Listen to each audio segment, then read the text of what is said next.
Hello friend, स्वागत है आज के जीके डेली डोज में। इस सेशन में हम लोग देखेंगे आज के रेलवे स्पीडी सामान्य अध्ययन जो हम पढ़ते हैं उसका नेक्स्ट पेज नंबर 112।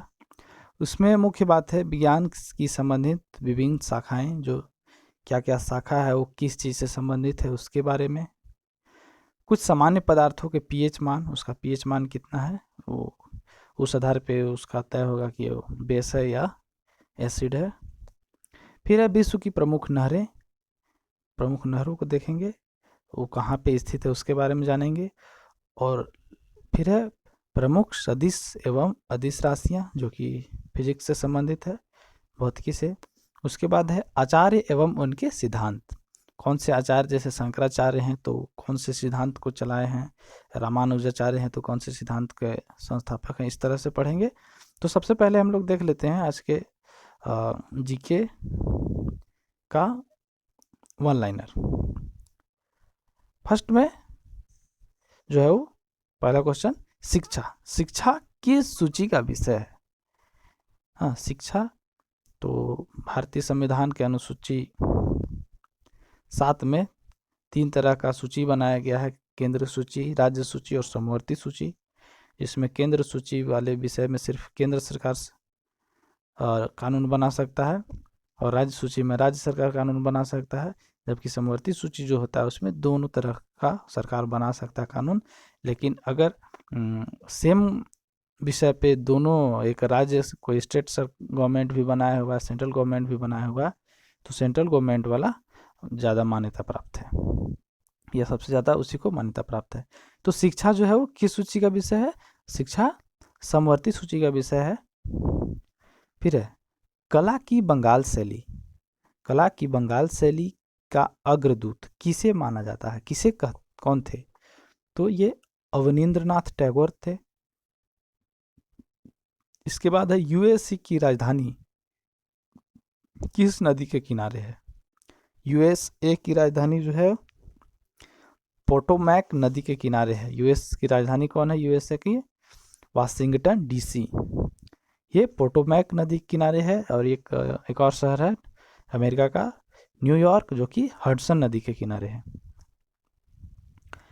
इसके बाद है पुस्तक टू लाइफ्स के लेखक कौन है, आंसर है विक्रम सेठ। राइडर कप किस खेल से संबंधित है, गोल्फ से। भारत का पहला रक्षा मंत्री कौन थे, भारत के पहला रक्षा मंत्री बलदेव सिंह थे। स्वतंत्र भारत में पहली बार गैर कांग्रेसी सरकार किस राज्य में बनी थी, तो ये गैर कांग्रेसी सरकार जो है वो केरल में बनी थी। कब बनी थी, 1957 ईस्वी में। वीपी सिंह का पूरा नाम विश्वनाथ प्रताप सिंह, एक ऐसे प्रधानमंत्री थे जिन्हें मतदान द्वारा अपदस्थ कर दिया गया था। मतलब कि ये संसद में लाए गए कॉन्फिडेंस वोट को हासिल नहीं कर पाए थे और ये अपना उनको प्रधानमंत्री पद का त्याग करना पड़ा था। ये कब हुआ था, 1989 में ये प्रधानमंत्री बने थे, 1990 में इनको हटा दिया गया था। ये एक राज परिवार से थे, मांडा के राजा थे। इनका जन्म जो हुआ है 1931 में हुआ था और 1941 में ठीक 10 साल बाद ही इनको राजा बना दिया गया था मांडा का। नेक्स्ट है उकाई परियोजना किस राज्य में स्थित है, उकाई परियोजना ये गुजरात में है और ये ताप्ती नदी पे बनाया गया है उकाई परियोजना। पौधों में प्रकाश संश्लेषण के दौरान निकलने वाली गैस कौन सी है, ऑक्सीजन रिलीज होता है और कार्बन डाइऑक्साइड लिया जाता है। महात्मा गांधी के बंदी होने के बाद नमक सत्याग्रह का नेतृत्व किसने किया था, जब महात्मा गांधी को बंदी बना लिया गया था तो नमक सत्याग्रह का जो नेतृत्व है वो किसने किया था, अब्बास तैयब जी। नेक्स्ट है कोस्मोस के लेखक कौन है, कार्ल सागन। फिर है SAIL, सेल की स्थापना कब हुई थी, 1974 में। देश का प्रथम कृषि विज्ञान केंद्र कहाँ है, देश का प्रथम कृषि विज्ञान केंद्र पांडिचेरी में है। लोकहितवादी के उपनाम से कौन प्रसिद्ध हुए? गोपाल हरि देशमुख। भारत का पहला नेशनल पार्क कौन सा है? भारत का पहला नेशनल पार्क का बात करें तो वो है जिम कॉर्बेट, जो कि उत्तराखंड में है। और ये कब बना है? इसका स्थापना 1936 ईस्वी में हुआ है। मूल अधिकारों का संरक्षक कौन है? मूल अधिकार का संरक्षण कौन करता है? न्यायपालिका। भारत में 3 तरह का बांटा हुआ है, विधायिका, कार्यपालिका और न्यायपालिका। तो न्यायपालिका जो है वो मूल अधिकारों का संरक्षक है। फिर है सोवियत संघ का विघटन कब हुआ? तो सोवियत संघ का विघटन 1991 में हुआ और ये 15 स्वतंत्र गणतंत्रों में इसका विभाजन हुआ था, रूस समेत। नेक्स्ट है मौलिक अधिकारों का हनन होने पर अपील किस न्यायालय में की जा सकती है? जब भी किसी का मौलिक अधिकार का हनन होता है तो वो सर्वोच्च न्यायालय या कोई किसी भी राज्य के उच्च न्यायालय में उसका अपील किया जा सकता है। विकिरण चिकित्सा में प्रयुक्त नोबल गैस क्या है? कौन है? रेडॉन। पृथ्वी के गुरुत्वाकर्षण क्षेत्र की तीव्रता कहाँ पे सबसे अधिक होती है? पृथ्वी के गुरुत्वाकर्षण क्षेत्र की तीव्रता ध्रुवों पे सबसे अधिक होती है और विषुवत रेखा पे सबसे कम होता है। मुगल काल का पहला हिंदी विद्वान कौन था? मुगल काल का पहला हिंदी विद्वान मलिक मोहम्मद जायसी। मलिक मोहम्मद जायसी जो कि पद्मावत के लेखक हैं, पद्मावत बुक है उसके लेखक हैं मलिक मोहम्मद जायसी। फिर भारत में आबादी की जनगणना कितने साल बाद की जाती है? तो भारत में जो है आबादी की जनगणना प्रत्येक 10 वर्ष में की जाती है। इसका शुरुआत 1872 में हुआ था जनगणना का, लॉर्ड मेयो के शासनकाल में, और 1881 में जब लॉर्ड रिपन का शासन था तब वहाँ से जो है नियमित जनगणना शुरू हुआ था 10-10 साल पे। 81 के बाद 1891 में, फिर 1901 में, इस तरह से हर 10 साल पे। और स्वतंत्र भारत का पहला जनगणना 1951 में हुआ था और उसके बाद से हर 10 साल पे जनगणना होते रहा है। अभी रिसेंटली जो है 2011 में हुआ है और अभी 2021 में होने वाला है जनगणना। पश्चिमी घाट को क्या कहा जाता है? पश्चिमी घाट को भारत का पारिस्थितिक तप्त स्थल कहा जाता है। पश्चिमी घाट को भारत का पारिस्थितिक तप्त स्थल कहा जाता है। राष्ट्रपति का अध्यादेश कितने महीनों के लिए लागू रहता है? तो राष्ट्रपति का जो अध्यादेश है वो 6 महीनों के लिए लागू रहता है। इसके बाद 6 महीना के अंदर जो है उसको संसद से संस्तुति लेना आवश्यक है। मुद्रास्फीति के दौरान कर की दरों में वृद्धि होता है। जब भी मुद्रास्फीति होता है तो वहाँ पे कर की दरों में वृद्धि होता है। भारत में मौद्रिक नीति कौन बनाता है? तो भारत में मौद्रिक नीति भारतीय रिजर्व बैंक बनाता है। सुंदरवन के जंगल को क्या कहा जाता है? मैंग्रोव। क्या? मैंग्रोव।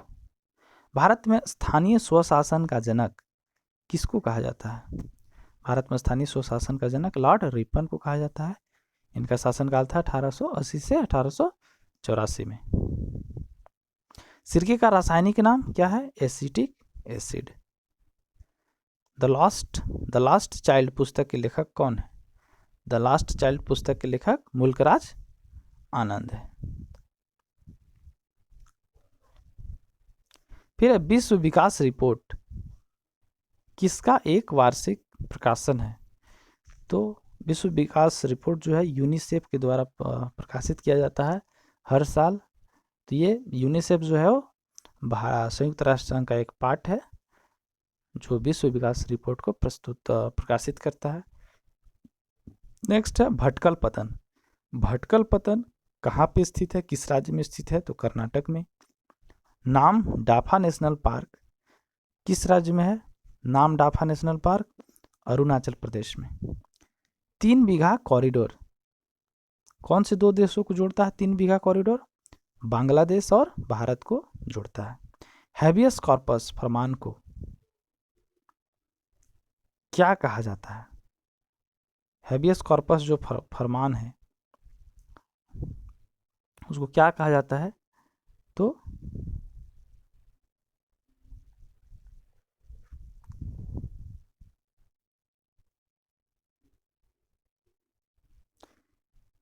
हैबियस कॉर्पस को फरमान को व्यक्तिगत आज़ादी का द्योतक कहा गया है। व्यक्तिगत आज़ादी जो दिया गया उसका द्योतक कहा गया है।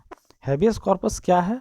तो हैबियस कॉर्पस एक 5 तरह का रिट जारी किया जाता है, हाँ, न्यायालयों के द्वारा। उसी का एक है, उसी में से एक है 5 जो रिट जारी किया जाता है, उसी में से एक है हैबियस कॉर्पस, जिसका हिंदी होता है बंदी प्रत्यक्षीकरण। इसके अलावा अच्छा इसका डिटेल्स देख लेते हैं, इसमें क्या होता है। बंदी प्रत्यक्षीकरण में क्या होता है? 5 तरह का रिट है, पांचों देख लेते हैं अभी जल्दी जल्दी। ठीक है, पहला है बंदी प्रत्यक्षीकरण। बंदी प्रत्यक्षीकरण का इंग्लिश में बोलते हैं हैबियस कॉर्पस। बंदी प्रत्यक्षीकरण क्या है? यह उस व्यक्ति की प्रार्थना पर जारी किया जाता है जो यह समझता है कि उसे अवैध रूप से बंदी बनाया गया है। इसके द्वारा न्यायालय बंदीकरण करने वाले अधिकारी को आदेश देता है कि वह बंदी बनाए गए व्यक्ति को निश्चित स्थान और निश्चित समय के अंदर उपस्थित करे, जिससे न्यायालय बंदी बनाए जाने के कारणों पर विचार कर सके। ठीक है, पहला समझ में आ गया कि ये वैसा व्यक्ति जिसको कि गिरफ्तार कर लिया गया है और कोर्ट के सामने प्रस्तुत नहीं किया गया है, तो वो उसके प्रार्थना पर कोर्ट जो है वो अधिकारी के खिलाफ ये जारी कर सकता है बंदी प्रत्यक्षीकरण। दूसरा है परमादेश। परमादेश जिसका कि इंग्लिश में इसको बोलते हैं मैंडामस बोलते हैं। परमादेश का लेख उस समय जारी किया जाता है जब कोई पदाधिकारी अपने सार्वजनिक कर्तव्य का निर्वाह नहीं करता है। इस प्रकार के आज्ञा पत्र के आधार पर पदाधिकारी को कर्तव्य का पालन करने का आदेश जारी किया जाता है। हाँ, ये अधिकारी को दिया जाता है कि कोई भी अधिकारी अगर अपना जो उसका कर्तव्य है, जिस स्थान पर पोस्टिंग हुआ है और वो काम नहीं कर रहा है, तो न्यायालय जो है उसको आदेश जारी करके कह सकता है कि आप ये काम करें। नेक्स्ट है प्रतिषेध लेख। प्रतिषेध लेख, इसको इंग्लिश में प्रोहिबिशन भी बोलते हैं। प्रोहिबिशन, यह आज्ञा पत्र सर्वोच्च न्यायालय तथा उच्च न्यायालयों द्वारा अपने से निम्न न्यायालयों या अर्ध न्यायिक न्यायाधिकरणों को जारी करते हुए आदेश दिया जाता है कि इस मामले में अपने यहाँ कार्यवाही न करे, क्योंकि यह मामला उनके अधिकार क्षेत्र के बाहर है। हाँ, जब भी छोटा न्यायालय जो है, न्यायिक न्यायालय या अर्ध न्यायिक न्यायालय या जिला में जो कोर्ट होते हैं, वो किसी ऐसे विषय पे अपने यहाँ सुनवाई प्रारंभ कर देते हैं जिनका कि उनको अधिकार नहीं है, तो उस स्थिति में जो है सर्वोच्च न्यायालय या उच्च न्यायालय उस न्यायालय के खिलाफ ये प्रतिषेध लेख जारी कर दे सकता है और उससे ये कह सकता है कि आप अपने यहाँ कार्यवाही नहीं करें, क्योंकि यह मामला उसके अधिकार क्षेत्र से बाहर है। फिर है चौथा है उत्प्रेषण। उत्प्रेषण, इसका इंग्लिश है सर्टियोरी है ना, उत्प्रेषण। तो इसके द्वारा अधीनस्थ न्यायालय, ये भी अधीनस्थ न्यायालय को ही निर्देश दिया गया है इसमें भी, तो इसके द्वारा अधीनस्थ न्यायालयों को यह निर्देश दिया जाता है कि वह अपने पास लंबित मुकदमों के न्याय निर्णयन के लिए उसे वरिष्ठतम न्यायालय को भेजे। अगर न्यायालय को लगता है, हाँ, अगर न्यायालय को ये सुनिश्चित हो जाए कि वहाँ जो केस चल रहा है उससे वहाँ से उसका काम नहीं होगा, तो अपने पास ट्रांसफ़र करवा सकता है। हाँ, ऐसा हुआ भी है हाल ही में, जब सुप्रीम कोर्ट में बहुत सारा केस एक ही साथ दर्ज हो गया था सेम मैटर पे, और बहुत जगह के हाई कोर्ट में भी सेम मैटर पे केस दर्ज हुआ था, तो सुप्रीम कोर्ट क्या किया था कि अपने पास सारा केस को अपने पास ट्रांसफ़र करा लिया था और सबको एक साथ सुनवाई किया था। ठीक है, तो ये चौथा हो गया। नेक्स्ट है पांचवा, अधिकार परीक्षा। अधिकार परीक्षा लेख, जिसको कि क्यूओ वारंटो बोला जाता है। इसमें जब कोई व्यक्ति ऐसे पदाधिकारी के रूप में कार्य करने लगता है जिसके रूप में कार्य करने का उसे वैधानिक रूप से अधिकार नहीं है, तो न्यायालय अधिकार परीक्षा के आदेश के द्वारा उस व्यक्ति से पूछता है कि वह किस अधिकार से कार्य कर रहा है, और जब तक वह इस बात का संतोषजनक उत्तर नहीं दे देता है तब तक वह कार्य नहीं कर सकता। ठीक है, ऐसे पदाधिकारी, तो ये पदाधिकारी पे जारी किया जाता है। तो 3 तो हुआ कि पदाधिकारी से संबंधित है और 2 जो हुआ न्यायालय से संबंधित है। पहला भी पदाधिकारी को ही जारी किया गया था, बंदी प्रत्यक्षीकरण वाला, जो कि अवैध रूप से किसी को गिरफ्तार से संबंधित था। दूसरा परमादेश, और तीसरा ये कोर्ट से संबंधित है, उच्च न्यायालय या सुप्रीम कोर्ट जो है अपने से अधीनस्थ न्यायालय को जारी करता है, जबकि ये लास्ट 2 जो है वो अधिकारी को जारी किया गया। नहीं, दूसरा भी अधिकारी का है, तीसरा और चौथा जो है वो कोर्ट से रिलेटेड है। हाँ, तो ये था रीट, जो कि भारतीय संविधान के अनुच्छेद 32 में इसके बारे में डिटेल्स दिया हुआ है। इसे संवैधानिक उपचारों का अधिकार भी कहा जाता है, अनुच्छेद 32 को। अनुच्छेद 32 को क्या कहा जाता है? संवैधानिक उपचारों का अधिकार। अब हम लोग नेक्स्ट देखते हैं फैजाबाद। फैजाबाद में 1857 के विद्रोह का नेतृत्व किसने किया था फैजाबाद में? तो आंसर है अहमदुल्ला। नेक्स्ट है भारत का पहला सूफी संत कौन था? भारत का पहला सूफी संत ख्वाजा मोइनुद्दीन चिश्ती था। नेक्स्ट है द फ्यूचर ऑफ इंडिया पुस्तक के लेखक कौन थे? बिमल जलान, जो कि पहले रिजर्व बैंक के गवर्नर थे, उनके द्वारा लिखा गया है the future of India. Next है झूलन गोस्वामी का संबंध किस खेल से है? तो झूलन गोस्वामी क्रिकेट से संबंधित है, महिला क्रिकेट टीम से। नेक्स्ट है आगा खां पैलेस कहाँ पे है? आगा खां पैलेस पुणे में है। राष्ट्रीय रासायनिक प्रयोगशाला कहाँ है? ये भी पुणे में। राष्ट्रीय रासायनिक प्रयोगशाला। फिर है बाबर की मृत्यु कहाँ पे हुई थी? बाबर की मृत्यु आगरा में हुई थी। हाँ, बाबर की मृत्यु आगरा में हुई थी 1930 ईस्वी में, और उसे आगरा में दफनाया गया था।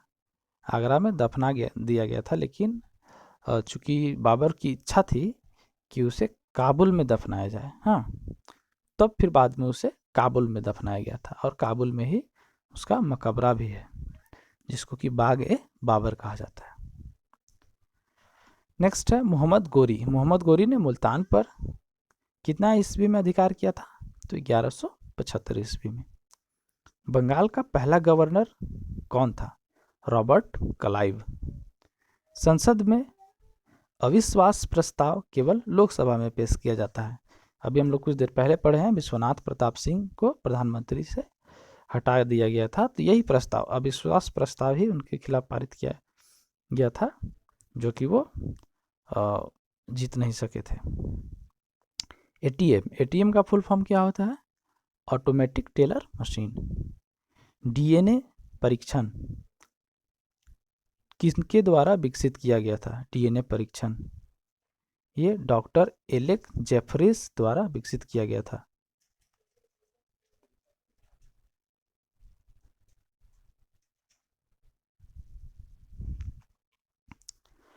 नेक्स्ट है फिल्म गांधी में महात्मा गांधी की भूमिका किसने निभाई थी?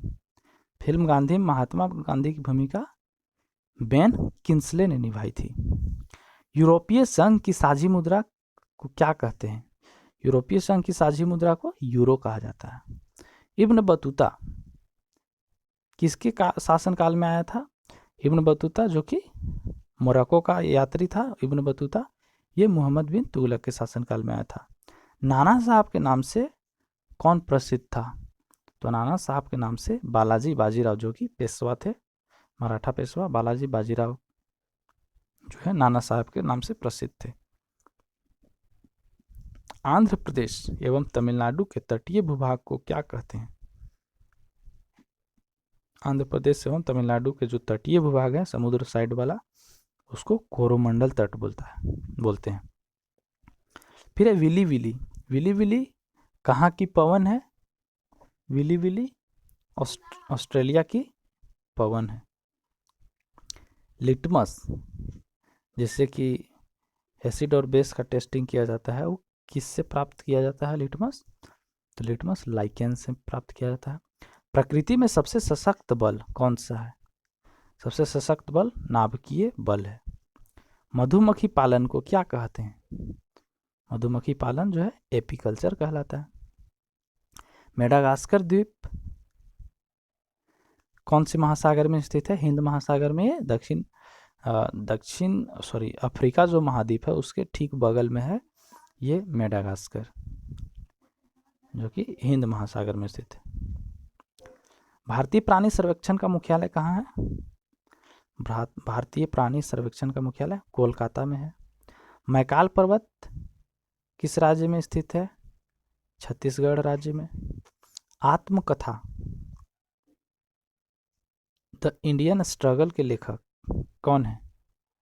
आत्मकथा द इंडियन स्ट्रगल के लेखक सुभाष चंद्र बोस हैं। अखिल भारतीय महिला सम्मेलन की स्थापना कब हुई थी? 1927 में। भारतीय दंड संहिता कब लागू की गई थी? 1862 ईस्वी में।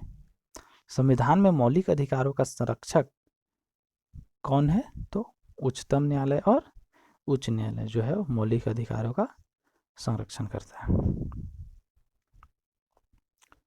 फिर है विज्ञान की शाखाएं, विभिन्न जो है विज्ञान की शाखाएं। पहला है न्यूमिस्मैटिक। न्यूमिस्मैटिक में किसका अध्ययन किया जाता है? तो सिक्कों का अध्ययन किया जाता है, न्यूमिस्मैटिक। इसके बाद है एकॉस्टिक्स। एकॉस्टिक्स में ध्वनि विज्ञान। एंटोमोलॉजी कीटों का अध्ययन। ऑर्निथोलॉजी पक्षियों का अध्ययन। सेरीकल्चर रेशम कीट पालन का अध्ययन। एपीकल्चर मधुमक्खी पालन का अध्ययन। फिर है पोमोलॉजी फलों का अध्ययन एवं उत्पादन। फिर है पीसीकल्चर। पीसीकल्चर मत्स्य पालन का अध्ययन। नेक्स्ट है माइकोलॉजी। माइकोलॉजी में कवकों का अध्ययन। नेक्स्ट है फाइकोलॉजी शैवालों का अध्ययन। एंथोलॉजी पुष्पों का अध्ययन। पोमोलॉजी फलों का अध्ययन। इक्थियोलॉजी, इक्थियोलॉजी जो है वो मछलियों का अध्ययन। डेंड्रोलॉजी वृक्षों एवं झाड़ियों का अध्ययन। ऑफियोलॉजी सर्पों का अध्ययन, ऑफियोलॉजी। सौरोलॉजी छिपकलियों का अध्ययन। नेक्स्ट है सिल्वीकल्चर काष्ठी पेड़ों का संवर्धन, जो लकड़ी जो मोटा जलावन के लिए या फिर जिससे फर्नीचर वगैरह बनाया जाता है, वैसा पेड़ों का अध्ययन जो है काष्ठी पेड़ों का अध्ययन से संबंधित है सिल्वीकल्चर। अब फिर है कुछ सामान्य पदार्थों के पीएच मान। शुद्ध जल का पीएच मान 7 होता है, यह न तो क्षार होता है और यह न तो अम्ल होता है। फिर है सिरका का 2.4 से 3.4 तक।